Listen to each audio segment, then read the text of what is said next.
says you miss 100% of the shots you never take, right? You miss 100% of the shots you never take. It's inevitable. In other words, potentially in the fear of failure or messing up or being rejected, we are guaranteed to completely miss if we don't even try. And there's something similar to that when we interact with people. There may be a fear holding you back from a conversation based on either being rejected, feeling awkward, or feeling like you are imposing. With this series we have been in, it's overcoming these hurdles that we may have of making disciples. Any of those fears or hesitations we might have, challenges. And we look through maybe that fear of having the right resources, trying to find what book do I go through, or having the right mentor that has gone through, and realizing that we do have God's Word and Spirit with us each day that we can go through together. Alan had shared last week about prioritizing time and taking those opportunities that arrive, as he was sharing stories about the building and how close their relationship had come by sharing life together.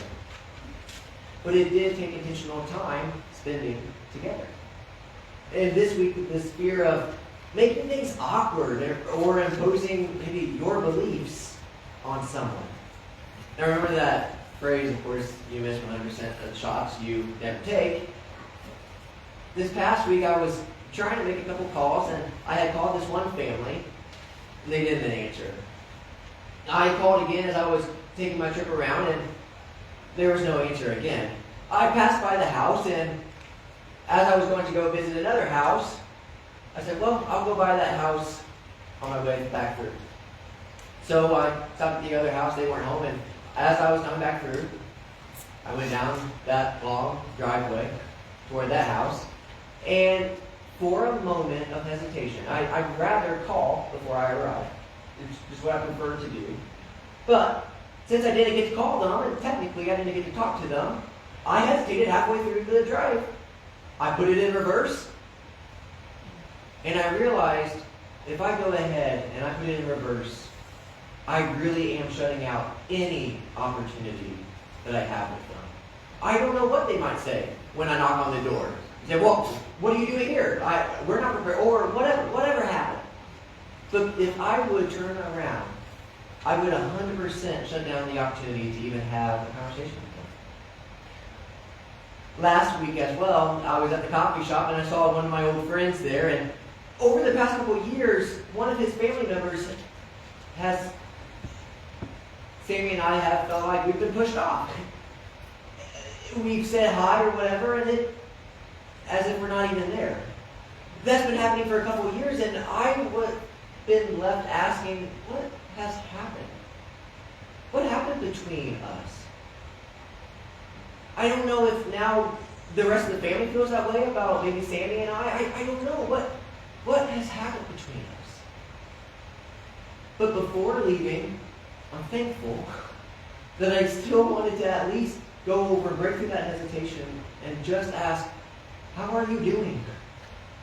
And we ended up having a great conversation, catching up, and I realized it was something that was internal inside of me. At least he wasn't feeling the way I thought maybe the whole family was. I had my own imposed misconception of these situations that weren't true. In fact, these personal imposed misconceptions almost shut down opportunities before the other people even knew it. That family didn't even know I was coming down their drive. They would have never known. The friend, I don't know, the opportunity could have been missed. But this goes for discipling relationships as well. It's a guaranteed no if you never ask. When we don't talk or ask or invite someone into a discipling relationship, then we are already making a decision for them before they even know there was a decision being made for them. They had no idea somebody was making a decision for them. They never had the opportunity to even give a different answer. We could almost say that we were imposing our own answer for them. You may be actually more surprised by the outcome of that conversation than you initially feared or expected. So let's say you struggle to talk with a non-believer about Jesus. whether it be a family, a coworker, a regular customer. Barna had published in their study,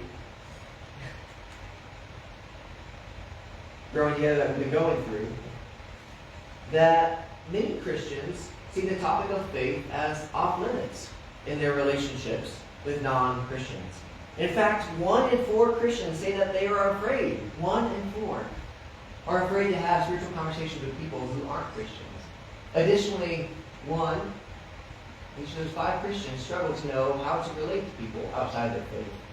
Barna went on to share that the research does point to something that might help Christians become more comfortable with non-Christians. Putting in quality time. We each have interactions with people that are not Christians. We share and we learn a lot from each other. In fact, just 1/4 of Christians spend meaningful time with non-Christians on a weekly basis. But the more that Christians do so, the less likely they are to feel afraid of having spiritual conversations. They are also more likely to feel comfortable sharing what they've learned about the Bible with others. Now, some of you may have experienced something similar with that with a coworker. They have put out very bluntly sometimes that they are definitely not Christian. They don't even want to be. And yet, over the years of conversations, maybe that changed in the way that you guys were able to interact with each other. Getting to know each other better over the years, you began talking more openly with each other about different things that you knew you may have a different idea on. It may be people you visit regularly. Same teller at the bank. When you go see that same teller at the bank every single week, you get to have more conversation than you did the very first time. You care about each other. You start talking about life more. The same barista at the coffee shop. The same customers you always see at the grocery store that you love to visit with. We keep running into the same person at Target every single time. It's crazy. Every single time we know we're going to run into her, it's probably at Target. Or the same employee at the market or at a show. But you may be more surprised at the outcome of that conversation than you initially feared or expected. I'd love to share some more because I know sometimes those fears can hinder us from conversations, but that's what's so amazing about what surveys can do. Surveys can show you something that people have honestly given a response to. And it may give you some comfort and less hesitation. Because people are more receptive to discipling relationships than we realize, even with non-Christians, who say they would at least be maybe interested in something like a discipling relationship. About 50% of them said it's because they would like to learn. They like learning. We like learning about a lot of things we don't know. And for a lot of people who are not a Christian, it's the opportunity to get to learn something new. 50% of them that said they would be interested in a discipling relationship said that. And the number one way they want to explore their questions about Christianity is with another believer. Their number one way they have questions about Christianity, they want to talk to another believer. On another side of it, half of non-Christians who are interested in a discipling mentor, or another way of saying it, that half of non-Christians are eager to learn. And that 2/5, 2 of every 5 people, would say they'd like to do that in an individual relationship with people of faith. So, Barna went on to say, please don't count yourself out of the picture. Don't count yourself out of the picture because somebody might want to talk with you about faith in Jesus, about Christianity, because they know you're a Christian. So don't put yourself out don't count yourself out as a resource to a non-Christian friend, or assume that they wouldn't want to talk about things. Because they might welcome an opportunity to process insights and questions with you. They may even see your friendship as a preferred space. So, consider the people that are in your life. Those who may not be Christian as well. What would it look like to open up building relationships with people of different backgrounds? Because those bonds can give you new perspectives, wisdom, nurture curiosity and humility, and provide an excellent forum to be a witness of God's love. And when we talk with people, they ask questions, right? Yeah. And sometimes we are left saying, I've never thought about it that way. Oftentimes we may say that. And it leads to a growing relationship of being nurtured together. As going back with the proverb, iron sharpening iron. It's those opportunities that are provided. Alice Matagora had said it this way. There's such an opportunity in this. You can be the Christian in their lives who loves Jesus that they can turn to when they want to learn more about Jesus.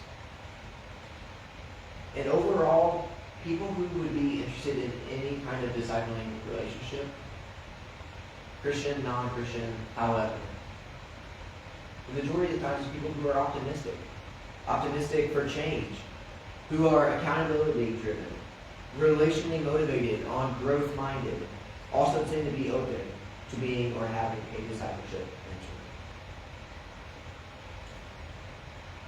But maybe still, like Moses, or like some disciples, we still are concerned about, I'm not eloquent of speech.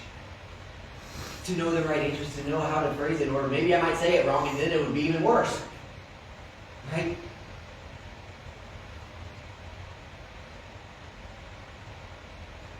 Barney has shared, don't be discouraged in engaging with others, especially in spiritual conversations or practices. It is awkward or bumpy at times. You're not alone with these challenges. You may be more ready than you think to engage. So allow your unease to keep you sharp, to keep you honest and considerate. Share generously and authentically about what you believe and practice. Be honest about what you don't know or what you wrestle with. Saying, that's a great question. I haven't thought about it, or I also wrestle with that one too. Ask questions with compassion and a listening ear, because a fruitful conversation doesn't always have to be a smooth. There are a lot of fruitful conversations that may have been in conflict, but yet in addressing the conflict, we realize the fruit afterwards. Saying that was fruitful time together. And I'm thankful, though it was a struggle, that we had it. It cuts down any intimidation that doesn't need to be perfect ever. To care about another person doesn't require a perfect conversation.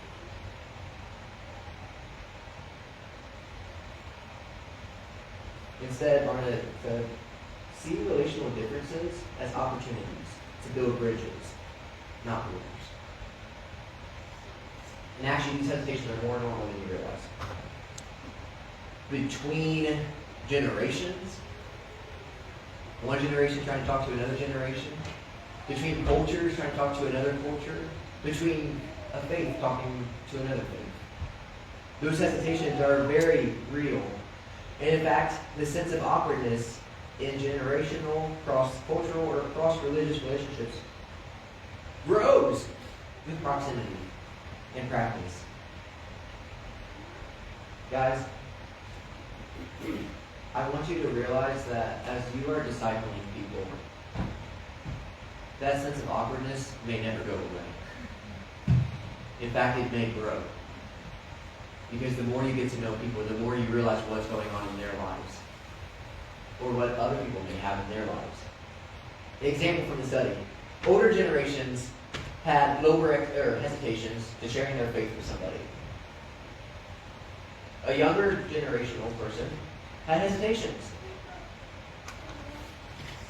But looking at this more, an older person had fewer hesitations to sharing their faith, also because they were more distant from a younger person.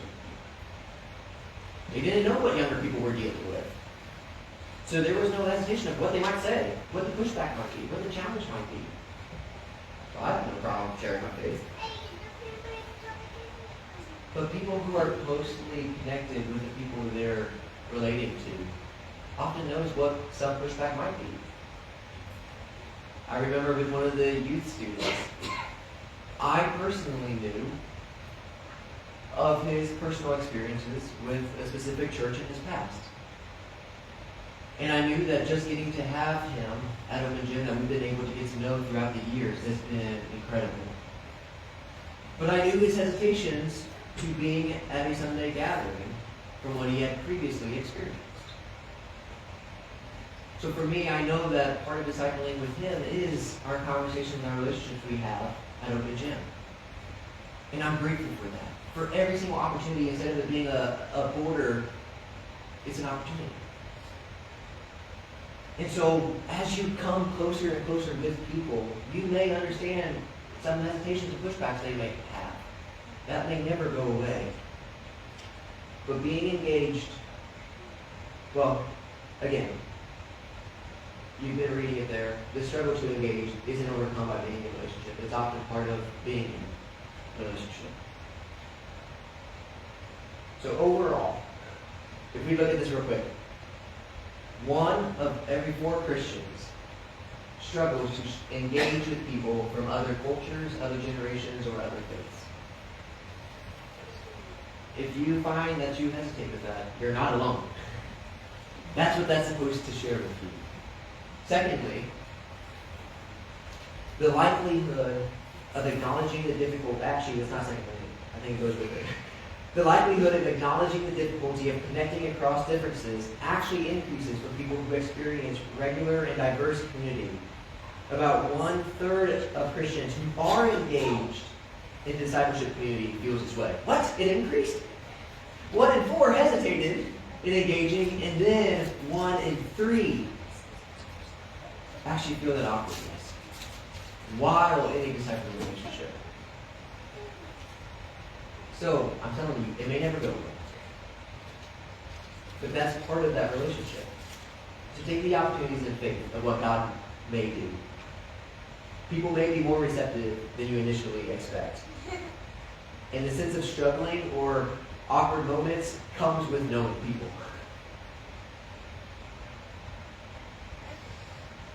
Now we're moving on to our last part for today. Vital and important. Because the motives matter. We disciple people not as a project. Because we're loving people as people. Not as a taskless project. I've given this example before, but we've all received those phone calls. Where you know there's the only agenda is to be able to sign up or give you your information for whatever they're trying to get you to sign up for. It's a project. And we know that feel. The thing about what God does is it's because He cares and loves each of us. He loves us as people, not as just a project to be tasked, but that's that. He cares about each individual. So Jesus was saying to His disciples, look, everyone is going to know that you are my disciples by the way you love one another. So this is my command to you, love each other. If the world hates you, keep in mind that it hated me first. But the one who hears you, hears me. The one who rejects me actually rejects the Father who sent me. Jesus was teaching one time, and He was sharing a lot of hard things. And the disciples were like, Jesus, these are a lot of hard things. Who would believe you? And many disciples in that large crowd turned away from Jesus that day and walked away. And Jesus turned to His 12 disciples and said, what about you? What's your decision? It's your decision to follow or to walk away. What about you? Because love made a way, and yet people still rejected that way that God made.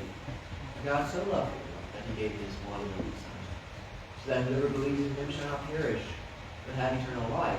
For God did not send His Son into the world to condemn it, but to save it, that everybody may be saved through Him. But whoever believes in Him is not condemned.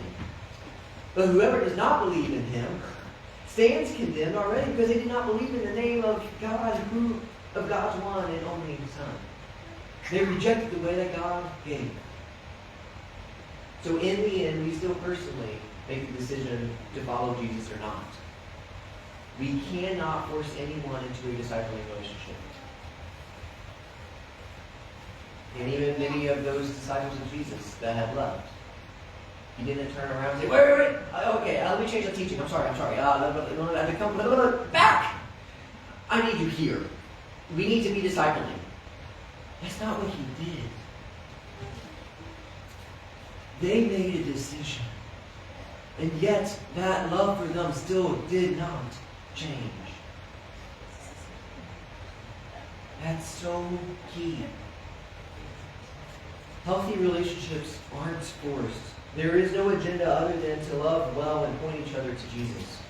The people we're discipling aren't projects to manage or problems to solve. Jesus spent the bulk of his time investing in a few people, and he did that for a reason. They would continue to make disciples as well, and hence, each and every one of you are here today from someone passing on what Jesus did, what Jesus taught. 2,000 years later, you made a decision. So have the people before you. Paul summed it up in Ephesians 5. Therefore, be imitators of God as beloved children. Walk in love as Christ loved us and gave himself up for us as a fragrant offering and sacrifice to God. So we say it again, discipleship first and foremost is relational. It's making time to relationally engage people and love them as Jesus loved.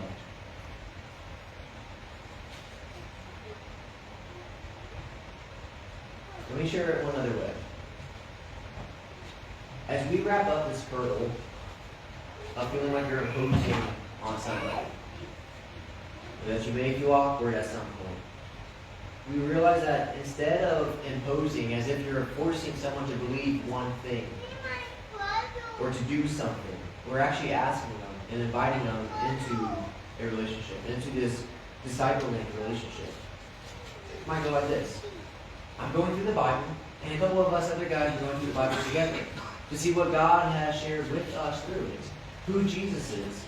We're going to come together and we're going to share together what we've seen throughout this past week. I'd love for you to get to participate with that. It is a commitment. We are doing this once a week, getting together and seeing what's going on in our life, being able to pray for each other. And at the end of this, we're going to return the favor. We're going to get to Revelation, and at the end of it, we're going to turn around and we're going to have our own groups.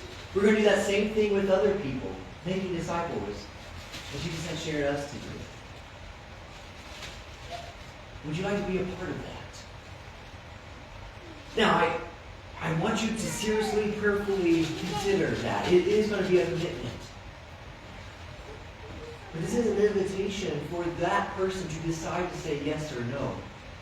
We can't force anybody into that.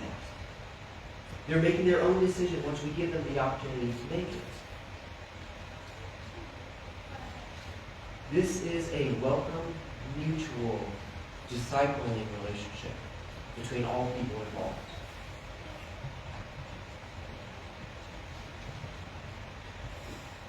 Last night as I was going to bed, I was struggling with that. I was struggling with that a lot. Because I know Jesus' command to make disciples. That disciples make disciples. And yet you can't force anybody into being a disciple. You can't force anyone into a discipling relationship. And that's hard. I was having trouble with that. And I realize as part of free will, we are each making a choice to follow Jesus or not. Each person is. Each person is, including his command for disciples to make disciples. So, personally, each of you, you choose to be a disciple of Jesus. You choose to make disciples of Jesus, to follow his command. But we can't force others to follow him. It's still their choice. And as disciples of Jesus, continue to love God with your whole being. And to love people, teaching them to observe all that Jesus has commanded us.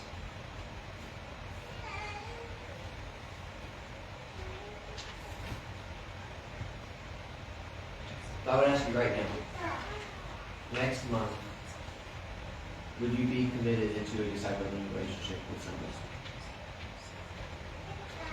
I want you to prayerfully consider that and think about that. Right now, in this season, can you commit to that kind of relationship that we're talking about? And I'd love to hear your response. Because we want to know as a group if you can participate or not. There's time taken and they're praying and they're talking with their spouse and they come back and say, honestly, Daryl, right now with what's going on in our season, I desperately love and want to be a part of a discipling relationship. But right now with this month, this next 3 months, realistically, I cannot make that commitment faithfully with you guys. Maybe next time. Can we try again? Is there next time when you guys start this discipling relationship, can we see again? Because I really want to be a part of this. Yeah. I understand. I want you to be a part of it too. And thank you for your honesty. Because we do want to make this a commitment. That we are sharing life to life together. And it does make a difference when you're missing an entire month. When we don't know what's going on. It makes a difference. And we don't want you to be in that kind of situation. So next year, when we start our own discipling groups again, I'd love to get to see where are you at now.